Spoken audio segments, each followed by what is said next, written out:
जय हिंद स्टूडेंट्स, कैसे हैं आप लोग? बढ़िया से पढ़ते रहिए बेटा। एनडीए 2024 फिजिक्स काइनेमैटिक्स यानी स्टडी ऑफ मोशन। आज होगा लेक्चर 6 जो कि ग्राफ पर बेस्ड होगा।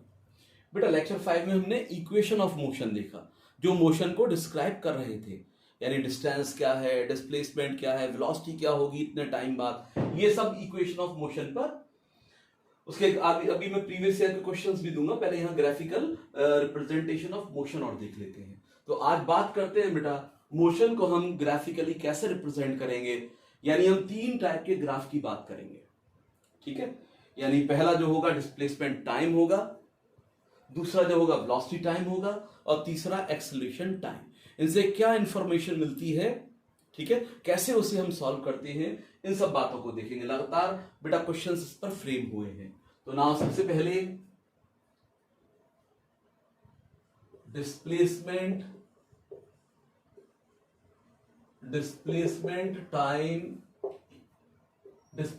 टाइम ग्राफ, बेटा इसको एक्सटी ग्राफ भी बोलते हैं। एक्सटी ग्राफ यानी एक्स यहां पर डिस्प्लेसमेंट, ठीक है। Sometime it is also called distance time graph या position time graph. Position time graph भी इंडिकेट कर देते हैं, डिस्टेंस टाइम ग्राफ भी इंडिकेट कर देते हैं। तो डिस्टेंस टाइम ग्राफ और डिस्प्लेसमेंट टाइम ग्राफ में थोड़ा सा फर्क होगा, वो मैं आपको इंडिकेट कर दूंगा। सबसे पहले अगर बेटा ग्राफ ऐसे आ रहा है, अब क्या करेंगे, देखो ये एक्स एक्सिस और ये Y axis. Horizontal X axis होता है, वर्टिकल एक्सिस वाई एक्सिस होता है। हॉरिजॉन्टल एक्सिस पर रखेंगे टाइम, यहां टाइम लिया जाएगा, ठीक है। और वर्टिकल एक्सिस पर हम लेंगे डिस्टेंस या डिस्प्लेसमेंट और जो एक्स से रिप्रेजेंट होगा, ठीक है। डिस्प्लेसमेंट मैंने वर्टिकल एक्सिस पर ले लिया, टाइम को हॉरिजॉन्टल एक्सिस पर, ये रहा ओरिजिन, ठीक है। अगर बेटा यहां पे ग्राफ ऐसे आता है, ये ग्राफ आया, इसका क्या मतलब हुआ, व्हाट डज इट मीन, कि भाई टाइम देखिए यहां पे टाइम लगातार बढ़ रहा है। मान लो ये 1 सेकेंड है, ये 2 सेकेंड है, ये 1 सेकेंड हो गया, ये 2 सेकेंड, ये 3 सेकेंड हो गया। 1 सेकेंड पे डिस्प्लेसमेंट मान लो 5 मीटर, 2 पर भी 5 मीटर, 3 पर भी। भाई टाइम 1 सेकेंड पर, या चाहे तो लिख सकते हैं टाइम, ये सेकेंड यहां नीचे लगा दे रहा हूं कि भाई 1 सेकेंड पर 5 मीटर, 2 सेकेंड पर 5 मीटर, 3 सेकेंड पर 5 मीटर। यानी कि distance is not changing, displacement is not changing with time. It means the body is at rest. Body किस पर है? बॉडी इज एट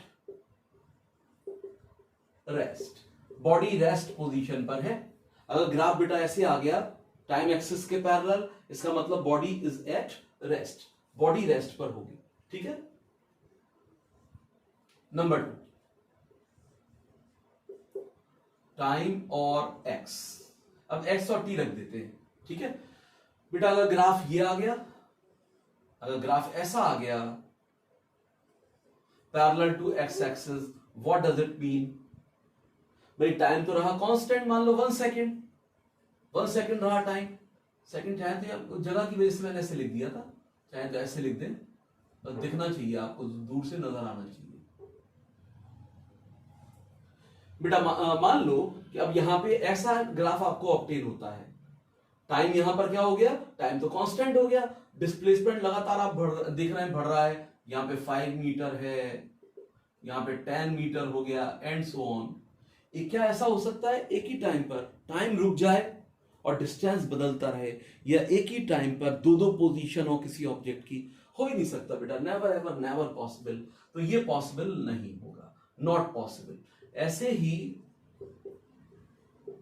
अगर ऐसा ग्राफ दे दिया जाए, ये भी पॉसिबल नहीं होगा, क्योंकि एक सर्टेन टाइम पर देयर आर 2 पोजीशंस। एक x2 पोजीशन हो गई यहां पर, एक पोजीशन ये हो गई x2, और एक पोजीशन हो गई x1 at time t, at one time, ठीक है। There are 2 positions which is impossible, so it is not possible. तो डिस्प्लेसमेंट एक्सिस के पैरेलल कोई ग्राफ पॉसिबल नहीं होगा। तीसरी बात, अब बेटा टाइम ये ले लिया,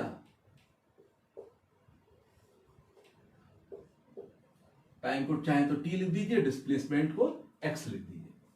now we have a straight line passing through the origin, ये आ जाती है। ठीक है, अब इससे एक चीज ध्यान रखना, अब मैं यहां निकालता हूं इसकी स्लोप। स्लोप का मतलब होता है कि भाई इसका ढलान क्या है, इस लाइन का टाइम एक्सिस से कितना झुकाव है, कितना एंगल है, ये इसका स्लोप इंडिकेट करता है। रोड का कितना एकदम ढलान है या ऐसे नीचे उतर रहे हैं। ठीक है, तो बेटा उस वक्त जो स्लोप होता है इसे हम निकालते हैं ट्रिग्नोमेट्रिकल रेशियो tan थीटा से, और tan थीटा होता है perpendicular over base. tan theta क्या होता है?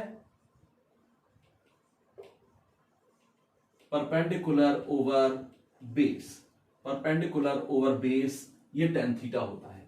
ठीक है, अब मैंने क्या किया कि भाई ये थीटा मान लिया यहां पर, और दो पॉइंट एज्यूम कर लिए, ये टाइम t1 और हियर टाइम, ये टाइम t2 मान दिया। t1 के कॉरस्पॉन्डिंग डिस्प्लेसमेंट x1, इसके कॉरस्पॉन्डिंग डिस्प्लेसमेंट x2। ये पॉइंट मैंने a माना, ये पॉइंट b मान लिया।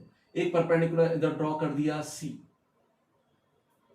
बेटा जो b से c होगा, b से c डिस्टेंस, अगर मैं ये डिस्टेंस देखूं b का, तो x2 है, a का या c का डिस्टेंस हॉरिजॉन्टल लाइन से x1 है, हॉरिजॉन्टल यानी टाइम एक्सिस से b का डिस्टेंस कितना है, x2, तो b से c हो गया, b टू c डिस्टेंस, ये डिस्टेंस बेटा यहां से यहां तक x2 माइनस x1, ये डिस्टेंस x2 माइनस x1। अगर मैं ओरिजिन से t2 तक यानी c तक का टाइम देखूं, t2 है, a का टाइम देखूं t1, तो ये हो गया t2 minus t1, t2 minus t1। ये एंगल थीटा है, तो ये एंगल भी क्या होगा, थीटा होगा। तो स्लोप निकालने के लिए हम tan थीटा निकालेंगे परपेंडिकुलर अपॉन बेस। बेटा परपेंडिकुलर हो गया BC, बेस हो गया AC। BC हो गया x2 minus x1, x2 minus x1, and it is t2 minus t1। तो एक तरीके से I can write x2 minus x1 यानी चेंज है, तो delta x delta t, delta x upon delta t is what, displacement upon time, displacement upon time is velocity. तो बेटा बड़ा इंपॉर्टेंट रिजल्ट निकला कि मैं इसका जो स्लोप होता है, डिस्प्लेसमेंट टाइम ग्राफ का स्लोप किसको बताएगा, वेलोसिटी को बताएगा। मैंने कहा था कि डिस्टेंस टाइम से थोड़ा फर्क है। अगर डिस्टेंस टाइम होता तो डिस्टेंस टाइम तो ये स्पीड बताता, डिस्टेंस टाइम का स्लोप क्या बताता, स्पीड बताता। यही इंडिकेट कर देता हूं मैं, यानी जो डिस्टेंस टाइम होता, टाइम और ये डिस्टेंस, इस लाइन का जो स्लोप होता बेटा, इस लाइन का स्लोप किसको इंडिकेट करता, स्लोप इंडिकेट करता स्पीड को। तो डिस्टेंस टाइम ग्राफ का स्लोप स्पीड को इंडिकेट करेगा, while the displacement time graph का स्लोप वेलोसिटी को इंडिकेट करेगा। तो ये इंपॉर्टेंट बात है बेटा, ध्यान रखनी है। इन्हीं पे सवाल बेस्ड आते हैं, इन्हीं पर क्वेश्चंस फ्रेम होते हैं।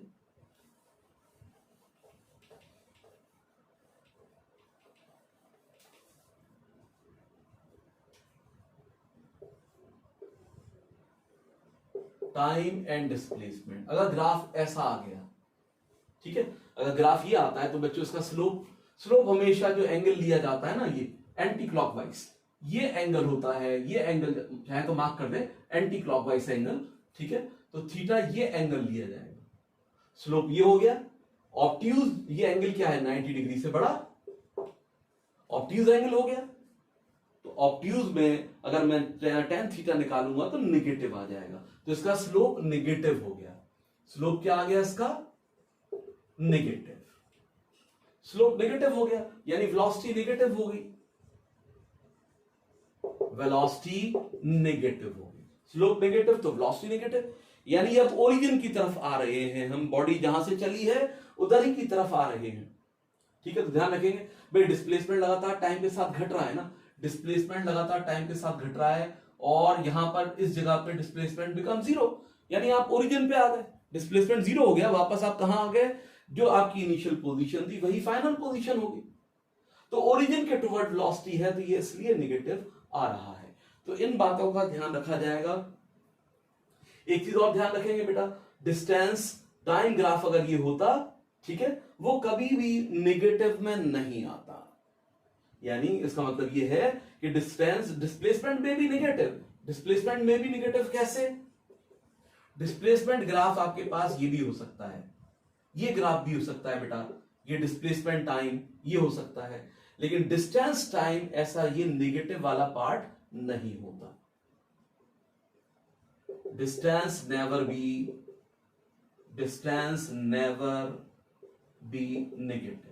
तो डिस्टेंस में ये वाला पार्ट नहीं होता। जब भी ये पूरा पार्ट नीचे की तरफ आएगा नेगेटिव, ये नेगेटिव को इंडिकेट कर रहा है, तो ये डिस्प्लेसमेंट टाइम होगा। डिस्टेंस टाइम में ये नेगेटिव नहीं दिखाया जाएगा, वो उधर ही बना दिया जाएगा ऊपर ही, क्योंकि डिस्टेंस नेवर बी नेगेटिव। तो अभी मैं जब किसी बॉडी को ऊपर से नीचे फेंकूंगा, नीचे से दीवार से जमीन से टकरा के ऊपर जाएगी, तो उसका हम स्पीड टाइम खींचेंगे, या ऊपर फेंकेंगे बॉडी नीचे आएगी, स्पीड टाइम ग्राफ खींचेंगे, वेलोसिटी टाइम ग्राफ खींचेंगे, तो तब ये बातें इंडिकेट करेंगे। अभी फिलहाल इस बात को तब ध्यान रख लीजिए, दो बातें ध्यान रखिए डिस्प्लेसमेंट और डिस्टेंस टाइम ग्राफ के अंदर। डिस्टेंस टाइम का स्लोप स्पीड को बताएगा और वो कभी भी नेगेटिव एक्सिस की तरफ नहीं होगा। Now velocity time graph. अब दूसरा लेते हैं बेटा वेलोसिटी टाइम ग्राफ, इसको वीटी ग्राफ, वीटी ग्राफ भी बोलेंगे। तो इससे कुछ इंफॉर्मेशन हमें मिलेगी। सबसे पहले टाइम, वेलोसिटी, टाइम को मैं टी मान लूंगा और वेलोसिटी को वी मान लूंगा।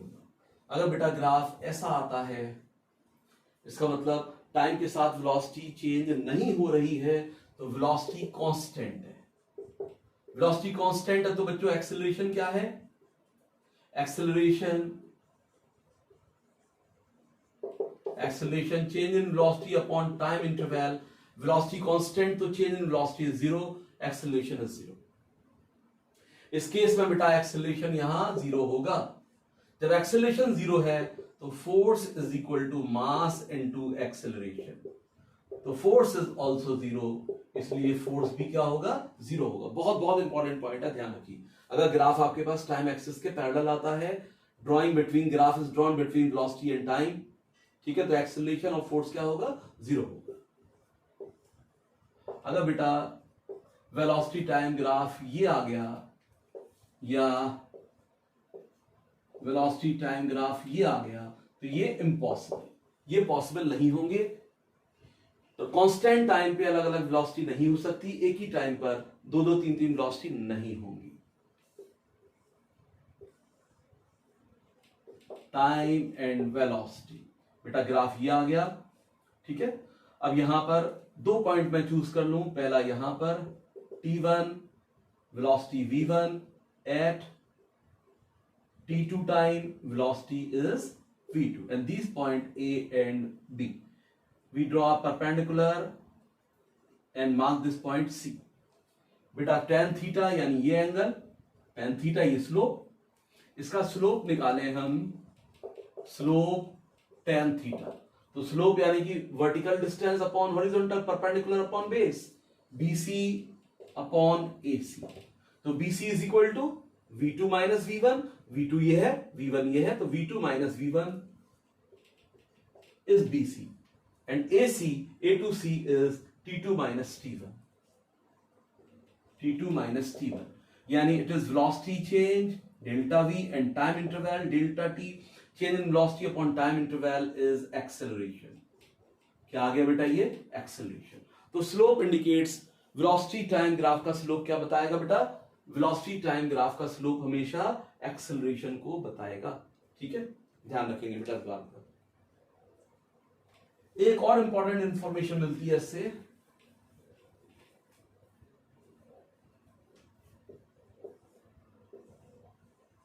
टाइम ये वेलोसिटी, मान लो ये ग्राफ है बेटा, t टाइम पर वेलोसिटी v रहती है, 0 से t टाइम तक वेलोसिटी रिमेन्स v। मैंने ये एरिया निकाल लिया, जो ग्राफ है, प्लॉट है, और टाइम एक्सिस के बीच का एरिया, शेडेड एरिया। तो शेडेड एरिया बेटा, शेडेड एरिया, शेडेड एरिया किस बात को इंडिकेट करेगा? भाई लेंथ इनटू ब्रेथ, मान लो ये v हो गया और यहां से यहां तक t हो गया, ये v है बेटा, और ये टाइम इंटरवल क्या है t। तो v into T, velocity into displacement, velocity into time is displacement. तो हमेशा ध्यान रखेंगे वेलोसिटी टाइम ग्राफ का एरिया डिस्प्लेसमेंट को इंडिकेट करेगा। किसको इंडिकेट करेगा? डिस्प्लेसमेंट को। अगर यही यहां स्पीड होता, यहां बेटा स्पीड होता, ठीक है, तो ये किस बात को इंडिकेट करता? ये एरिया डिस्टेंस को बताता। शेडेड एरिया किसको इंडिकेट करता? डिस्टेंस को इंडिकेट करता, ठीक है।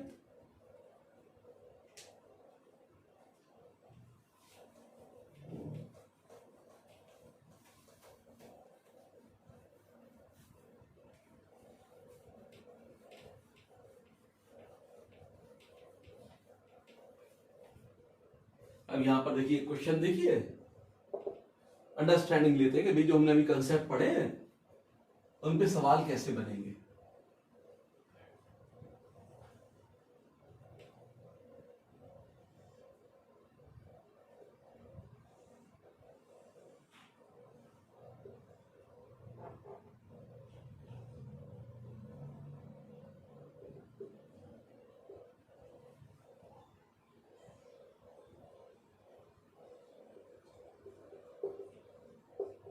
टाइम सेकंड में,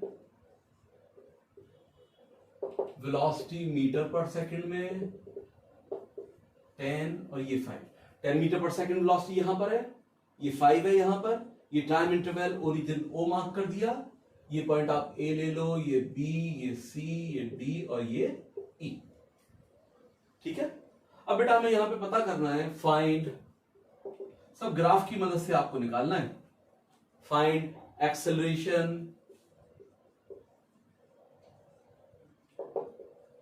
इन OA पार्ट। OA पार्ट में एक्सेलरेशन क्या होगा, ठीक है। फिर निकालना है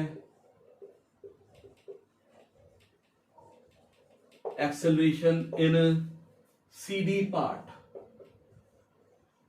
CD पार्ट में क्या एक्सेलरेशन होगा, ये हमें फाइंड आउट करना है, ठीक है। फिर हमें निकालना है कि भाई 8 सेकंड में डिस्प्लेसमेंट क्या होगा, डिस्प्लेसमेंट इन 8 सेकंड, ठीक है। और फिर निकालना है हमें कि भाई चौथा पार्ट निकालना है डिस्टेंस इन 8 सेकंड। 8 सेकंड में चला गया, डिस्टेंस क्या होगा। तो बेटा ये 4 पार्ट्स हमें यहां पर डिटरमाइन करने हैं। पॉज करके कर सकते। सबसे पहले एक्सेलरेशन इन OA पार्ट। बेटा OA पार्ट में एक्सेलरेशन देखते हैं, slope AB upon OB, AB upon OB। बेटा AB यहां से कितना है 10 के बराबर, and OB is equal to 4 minus 0 यानी 4, it is 2.5 metre per second square. ये बेटा OA पार्ट का एक्सेलरेशन हो गया। अब CD पार्ट में आप देखो velocity is not changing, so acceleration is 0, यानी स्लोप 0 है इसका। भाई स्लोप क्या है? Parallel to the time axis, slope है ही नहीं, स्लोप क्या है? 0। जब स्लोप 0 है बेटा तो एक्सेलरेशन विल बी 0। तो हमेशा ऐसे हॉरिजॉन्टल पार्ट में जो टाइम एक्सिस के पैरेलल पार्ट है उसमें एक्सेलरेशन क्या हो जाएगी? 0 हो जाएगी, ठीक है। Displacement in 8 second. 8 सेकंड में बेटा पूरा यहां से यहां तक, एक तो ये एरिया लेना पड़ेगा आपको और एक ये डॉटेड एरिया लेना पड़ेगा। अब डिस्प्लेसमेंट और डिस्टेंस निकालना है 8 सेकंड में, तो क्या फर्क आएगा इसको देखते हैं। तो सबसे पहले बेटा यहां पर एरिया निकालते हैं, area of triangle. Area of triangle direct लिख देता हूं, ट्राइंगल का एरिया OAB। भाई OAB का एरिया और BCDE इसका एरिया, ये एरिया, ये क्वाड्रिलेटरल का एरिया प्लस ट्राइंगल का एरिया, इनको जोड़ देंगे तो क्या आ जाएगा हमारे पास? डिस्प्लेसमेंट आ जाएगा। अब ट्राइंगल का area half base height, half base 4 हो गया, हाइट 10 हो गई प्लस, अब नीचे बेटा ये माइनस में है, ये माइनस में है, 5 क्या है माइनस में, तो बस जो चौड़ाई होगी यहां से यहां तक सी से बी तक 8 माइनस 4 हो गया, और यहां से बी से सी -5 हो गया, तो -5 इंटू -5, ये -5 है बेटा, और यहां से सी से डी तक 8 माइनस 4 8 माइनस 4 इंटू -5, अब 2 से बेटा मैंने कट किया तो 20 हो गया, प्लस 4 5 -20, तो it is 0, displacement is 0। 8 second में बेटा डिस्प्लेसमेंट कितना हो गया, 0 के बराबर हो गया। ठीक है, तो ध्यान रखेंगे बेटा। नाउ क्या डिस्टेंस भी 0 होगा? जब डिस्टेंस लेंगे, डिस्टेंस इज ऑलवेज पॉजिटिव, तो ये माइनस में नहीं लिया जाएगा, प्लस में लिया जाएगा। ये बहुत बहुत इंपॉर्टेंट पॉइंट है, ध्यान रखना बेटा इसके अंदर। Now area of triangle, triangle O A B plus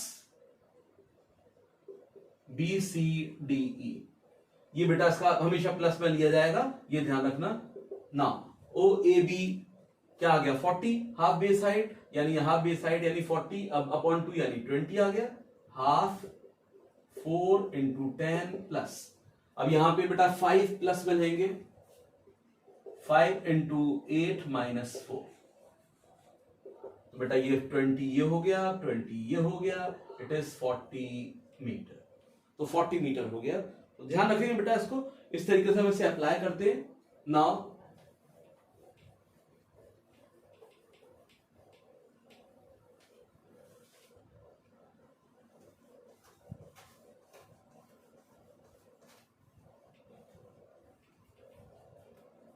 एक क्वेश्चन और बताइए, इंपॉर्टेंट क्वेश्चन है, इंपॉर्टेंट क्वेश्चन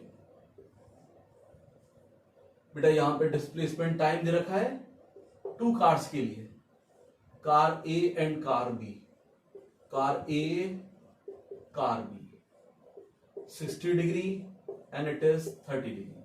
आपको रेशियो निकालना है, ratio of velocity of car A to car B, ratio of velocity of car A to that of B। बेटा velocity of car A to that of car B, car A और car B की velocity का ratio find out करिए। ठीक है, pause करके कर सकते हैं बेटा। डिस्प्लेसमेंट टाइम ग्राफ से वेलोसिटी कैसे निकालते हैं? डिस्प्लेसमेंट टाइम ग्राफ से वेलोसिटी स्लोप लेके, तो velocity is equal to slope, और जो tan थीटा के बराबर होती है, वेलोसिटी किसके बराबर होती है?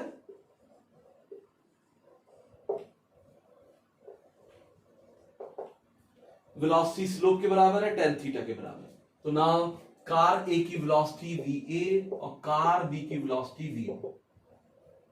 बेटा कार ए का थीटा ए लिख देता हूं मैं, tan जो एंगल बन रहा है कार बी का थीटा बी, कार बी ये है तो ये थीटा बी हो गया, ये कार ए है तो ये एंगल थीटा ए हो गया।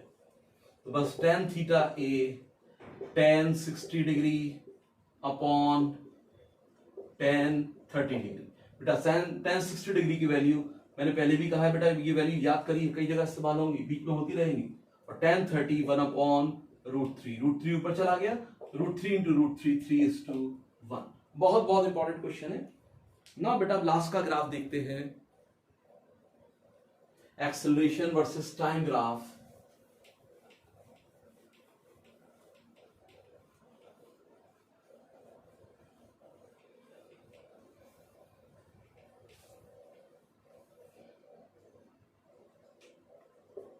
थर्ड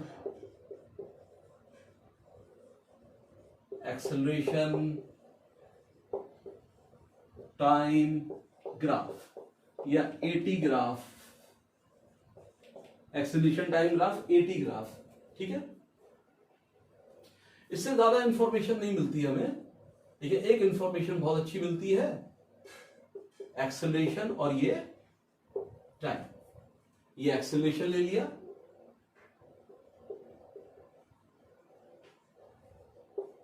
और इधर टाइम दे दिया। बेटा अगर ग्राफ ऐसे आता है तो इसका मतलब है कांस्टेंट एक्सेलरेशन। एक्सेलरेशन क्या हो गया? एक्सेलरेशन